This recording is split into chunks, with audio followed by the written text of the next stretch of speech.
Na-try mo na siyang sinabihan na maghiwalay na kayo? Ayaw niya talaga, kuya. Gusto niya talaga yung may magpalamon sa kanya. Natatapos pa lang yung training ko. Ubus na gamit ko. Lahat ng damit ko sa batot ko sinira niya. Etong suot ko na to, hiniram ko lang sa kapatid ko to. Naku po. Pati yung PC ko, yung cellphone ko. Sabi ko, sirain mo na lahat para wala akong babalikan. Naku po. Umalis ako, sinundo niya ako sa amin.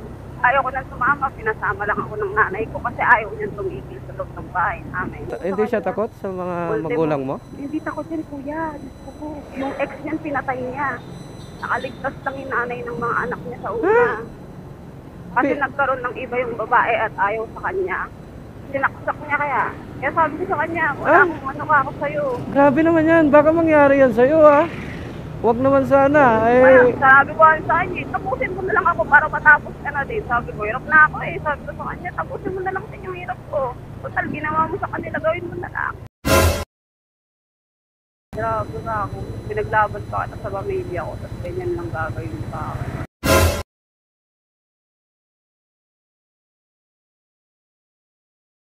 Bumili ka na ng motor mo. Ay naku kuya, nakadalawang motor na ako, binibenta ng asawa ko. Ay yung asawa mo ibenta mo pala. Walayan ko na nga talaga yun. Pag ano, ako pa nasaktan, ako na nagtatrabaho, ako hindi nakakapagpahingi. Ay grabe naman yan. May anak? Oo, dalawang baby, magkasunod. Yun, Makulit eh. Yun ang masakit. Ayaw naman niya magtrabaho. Ay? Batugan? Ang laki ng katawan ng kuya, mas malaki pa sa'yo. Anong ginagawa niya? Wala sa bahay lang, nakahiga. Pagre-reklamo sa pagkayong bigil. Sabi ko po, nabala mo na yun.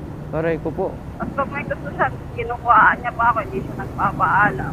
Aray ko po. Ba't ganun? Sabi ko, mananakit. Eh, sabi ko, alis na ako dyan. Sabi ko, kaya ko Ba't di mo siya, ano? Ba't di mo siya ilapit sa... Hindi na tinatablan kuya, labas-masok na yun dati sa kulungan. Yan lang. Sabi mo, hindi mo gagawin. Ginawa mo din sa akin yung ginawa mo sa kanila. Ba't di mo nga siya pa-blatter sa ano? Para mapagsabihan siya? Para mabago niya yung ano niya? Masama yun. Nanakit ng babae. Tapos reason niya, mabunganga. Sabi ko, hindi ako naging mabunganga sa'yo. Kaya ako nagbubunganga kasi may ginagawa kang hindi maganda. Gwapo siguro siya, kaya ganun, no? Ewan ko sa kanya. Gwapo siguro siya, no? Ah? So, itsura naman, pa-appeal. Kaya hindi mo siya maiwalayan. Hindi ko siya maano. Kasi ayaw niyang umalis dyan sa bahay. Akin yung bahay na yun eh. Ako umuupa talaga dyan. Kasal kayo? Hindi. Saka ako lahat nag-shoulder eh. Eh di... Sabi ko ako na nakatira, ako pa nahiya sa'yo. Hindi naman to sa paninira, mama. Ito ay concern. Hindi naman kuya, kahit sino naman. Concern lang. Sabi ko kahit ako, hindi ko maano, ba't ako nagtitiis sa'yo? Sabi ko sa Kaya nga concern lang to para sa'yo. Alam mo kung bakit? Di siya nagtatrabaho. Sinasaktan ka pa. Yung dalawang baby ko na yan.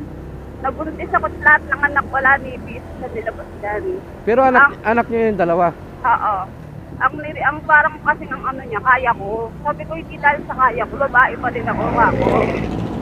Sabi ko, ikaw dapat yung bumubuhay sa pamilya. Hindi dahil sa kaya ko, dapat ako na lahat.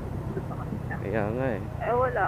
Parang may mali Wala mo. siyang naririnig. Pag di mo mabigyan, parang kala niya, pilit niya, ninakawawa siya. Parang napapailing ako Ay, wala akong mabibigay sa'yo. 10,000 lang yung sinahod ko. Gusto kong hindi pa ng gatas daya, pero pabayad pa ng kupat, tubig, kuryente. Kaya ako, hindi ko nga alam kung paano ko pagkakasaya. Parang napapayak ka na, mama. Hindi, kuya. Patag na to. Mga bata, ilang taon na? Baby pa, 1 taon, saka 6 na. Ilang taon na po ba kayo, ma'am? 4 na taon na ako. Anong age mo? 29. Tignan mo, ma'am, pagka wala na yung stress mong yan, alam mo, yung itsura mo, para kang magiging 20. Sa katawan ko sa kanya, sabi mo nga sa kanya eh. Kahit sabi ko, nagkaroon ako tatlong trabaho, isang araw ko pinag-itas sa itsura ko. Ay, gusto sobrang stress ko eh. Hindi ka naaawa ka. Wala, tapos sorry, ang gusto niya pag sorry, okay na lahat. Sabi ko, hindi ka na. Sabi ko, ayaw ko na. Sabi ko, tanggapin mo na, ayaw ko na sa'yo. Kasi may lalaki daw ako. Pero ma'am, na-try mo na siyang sinabihan na maghiwalay na kayo? Ayaw niya talaga kuya. Gusto niya talaga yung may magpalamon sa kanya. Natatapos pa lang yung training ko. Ubus na gamit ko. Lahat ng damit ko sa batot ko sinira niya. Etong suot ko na to, hiniram ko lang sa kapatid ko to. Naku po. Pati yung PC ko, yung cellphone ko, sabi ko sirain mo na lahat para wala akong babalikan. Ako po. Umalis ako, sinundo niya ako sa amin. Ayaw ko nang sumama, pinasama lang ako ng nanay ko kasi ayaw niyang tumigil sa loob ng bahay namin. Hindi siya takot sa mga magulang mo? Hindi takot din, kuya. Diyos ko po. Yung ex niyan, pinatay niya. Nakaligtas lang yung nanay ng mga anak niya sa una. Kasi nagkaroon ng iba yung babae at ayaw sa kanya. Sinaksak niya kaya. Kaya sabi ko sa kanya, wala akong ano ka ako sa'yo. Grabe naman yan. Baka mangyari yan sa'yo ha. Huwag naman sana. Kaya Eh, sabi ko sa kanya, tapusin mo na lang ako para matapos ka na din. Sabi ko, hirap na ako eh. Sabi ko sa kanya, tapusin mo na lang din yung hirap ko. Total, ginawa mo sa kanila, gawin mo na lang.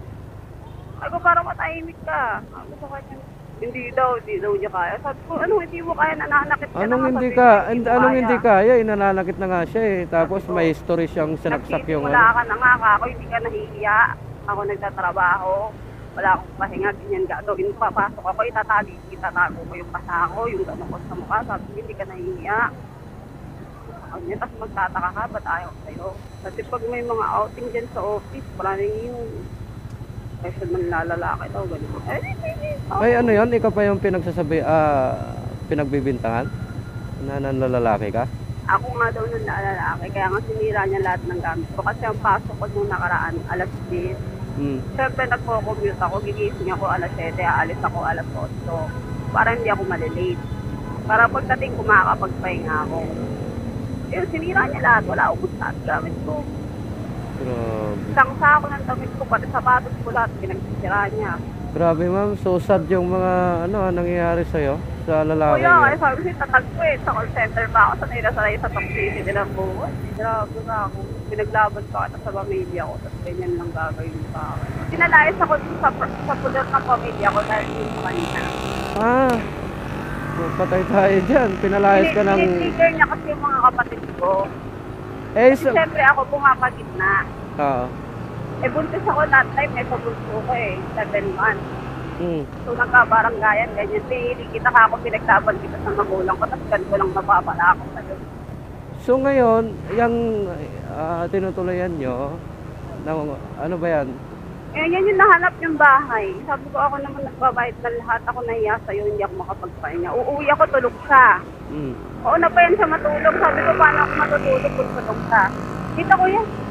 Ha? Wali yung tinuturo ng pin. Mali. Dire-diretso lang tayo dito, kuya. Kahit yung motor nun, ako nagbabayad. Kita binenta niya 2.5. Magkano ano nun, ano laki-laki. Yung motor mo, Plate. bininta niya magkano? Motor niya yun, ako nagbabayad. Ah, okay. Kasi sa kanya nakapangalan, di ba? Hmm. Ang na binenta niya ng 2.5. Ay, sana all. Motor Kaya ano yun? Sabi ko sa kanya. Ano yun, ano ma'am? Easy money kasi siya, kuya. Ano yun ma'am? Bisikleta? Bininta 2.5 yung motor? Kasi nakaraan ko 18K. Yung second hand.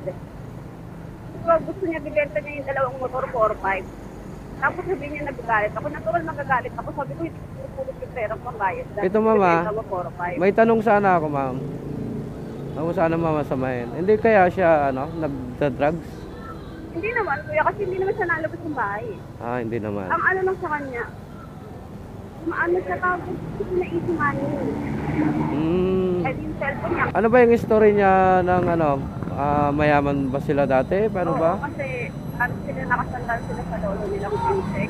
Kasi talagang lahat ng, kaya hindi sila na mag-aral.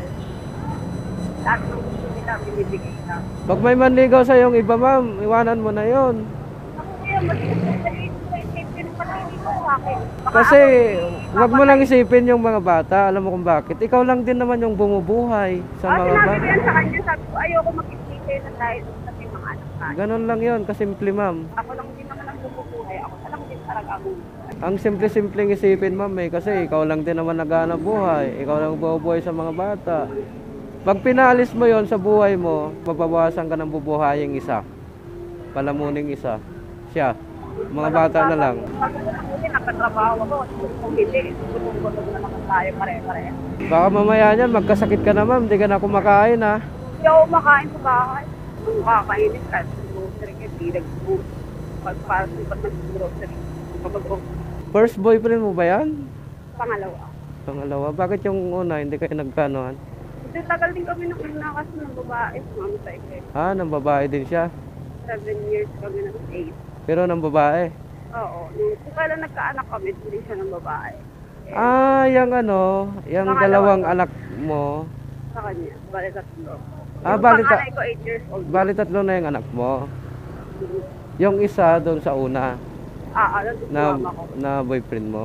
Wala ka na rin sigurong time sa sarili mo, yung mag-relax, Wala talaga. yung papasya-pasyal din. Wala, kahit gusto yun, hindi ako makasama sa katrabaho ko. 'Di ba? Ang ganda mo, ma'am, tapos ganun yung pangasawa mo.